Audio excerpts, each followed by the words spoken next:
Alors évidemment, bonjour à tous. Je suis très content de tourner aujourd'hui, pourquoi? Parce que j'ai mis un setup sur ce pied de caméra qui est extraordinaire. Lumière circulaire autour de la caméra, rampe de slide, caméra, micro. Là c'est le prix d'un bras qui est en train de faire ça devant moi. Ah oui, avant de commencer aussi, je voulais vous dire merci pour les commentaires sur la vidéo d'hier. Radio Pierre Cross, vous savez, cette radio qui cartonne. Alors vous avez été beaucoup dans les commentaires à dire que vous voudriez une émission comme ça en live. Je suis en train de considérer votre demande. Il est possible que je vous annonce des choses dans quelques jours. Ceci dit, passons au sujet du jour. Aujourd'hui, je voulais vous raconter une petite histoire. Parce que j'ai déjà eu des petites hontes dans ma vie. La fois où j'ai mangé de la pâte à sel en pensant que c'était un gâteau. Je vous l'avais raconté dans une vidéo. J'ai déjà vécu des moments de malaise. Par exemple, mon plus gros bide sur scène que je vous ai déjà raconté. Mais plus généralement, toute mon adolescence aussi, qui était une sorte de malaise. Mais il y a une chose que je vous ai encore jamais racontée. C'est l'anecdote la plus ridicule de ma vie. Vous êtes prêts ?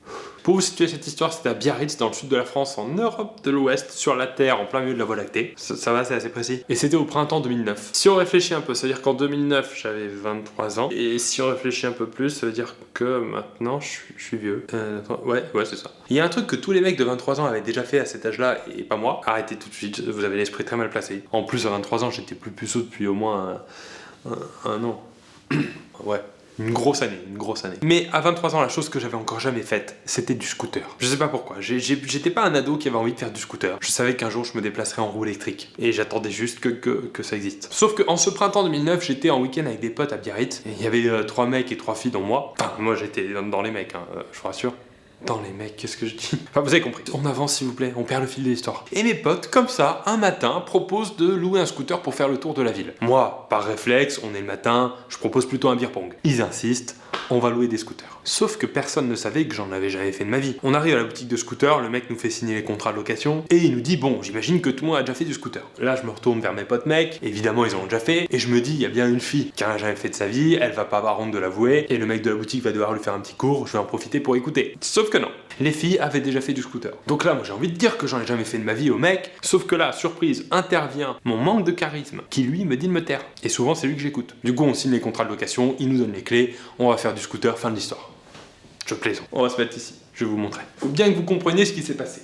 Je vous fais un petit plan 2D. De 1 parce que c'est plus clair, et de 2 parce que je sais pas faire un plan 3D. Donc ça c'est Biarritz. Ouais, je sais pas si vous savez, Biarritz c'est très mal foutu sur les bords. Ici c'est la boutique de scooter. Voilà. Très grosse par rapport aux proportions de la ville. Très grosse boutique de scooter. Ici on a une route qui part ensuite sur un rond-point.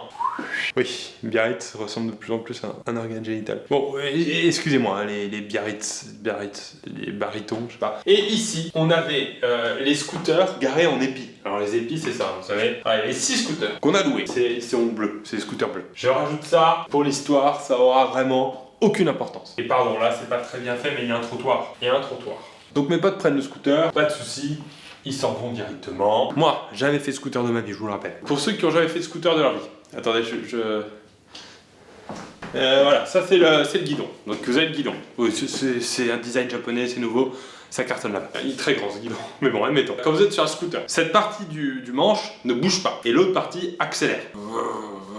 Voilà, dans mon spectacle, il y a pas mal de bruitage. Vous allez être assez impressionné. Soit vous vous en servez pour accélérer en faisant ça, soit vous relâchez tout simplement pour décélérer. Et en plus de pouvoir décélérer, vous avez les freins, bien sûr. Quand vous êtes sur un scooter, si vous voulez freiner en urgence, le réflexe c'est de lâcher l'accélérateur et d'appuyer sur les freins. Sauf que moi, j'ai fait du vélo étant petit, j'ai la notion des freins. Mais j'avais pas la notion de l'accélérateur qui décélère en lâchant. Et là, écoutez-moi bien.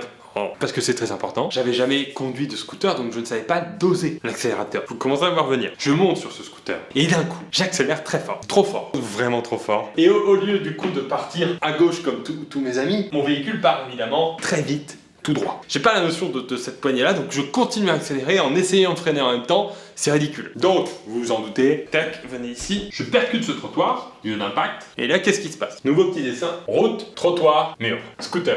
Avec ça au bout. Là, donc, j'arrive très très vite ici, avec l'impact du trottoir, ma roue monte comme ça, et je me retrouve en une demi-seconde dans cette position, avec un scooter qui est en train de monter au mur. En gros, avec la vitesse, j'ai réussi à, je sais pas, descendre du scooter, donc debout sur le trottoir, et je tenais à un scooter qui grimpait au mur et qui était encore en train d'accélérer. Ça s'est passé très vite, je comprenais pas ce qui se passait. Donc cette situation ridicule se passe ici, et pour rajouter un petit peu des artifices à l'américaine, qu'est-ce qui s'est passé? Ici, sur ce mur, il y avait une conduite d'eau que j'ai explosée, évidemment. On va faire en bleu. Donc Donc on a de l'eau qui arrive partout. Et sur ce trottoir, figurez-vous qu'il y avait une passante, voilà, qui était en train de passer ici pendant cette accélération furtive de crosse. C'était une dame plutôt âgée. Je me rappelle très bien, elle avait un sac à main et elle a pas vu du tout ce qui se passait. Puisque j'étais un peu derrière elle. Sauf que, attendez, elle avait son sac à main comme ça, elle avait son sac à main à main gauche, et quand on marchait, le bras fait ça, et le scooter a percuté son sac. Donc vraiment en 2 secondes, il y a eu mon choc, l'eau qui explose dans l'américaine, et la dame qui, sans rien comprendre, perd son sac dans la rue, et qui du coup par réflexe pense que je suis un voleur de sac à main. Elle voit pas, il y a quelqu'un qui lui fait tomber son sac, pourquoi pas? Elle se retourne, elle m'accuse de voleur. Je comprends un mec en scooter qui vole à la tire, ça existe, mais quelle serait sa stratégie d'essayer de s'évader par le mur directement? Non, non. Elle m'a mis un coup, elle est partie. Elle n'a jamais su que c'était un accident. Jamais. Le mec de la boutique est sorti, il a constaté les dégâts, il m'a dit « Vous avez jamais fait de scooter en vrai ?» Si, mais c'était un autre modèle, moins puissant. Non, c'est un 50 cm3, y a pas moins puissant. Il a été sympa, il m'a aidé à remettre le scooter en place. Il a dit « Allez-y pendant que je répare le tuyau ». Il m'a laissé partir avec le scooter pendant 1 heure.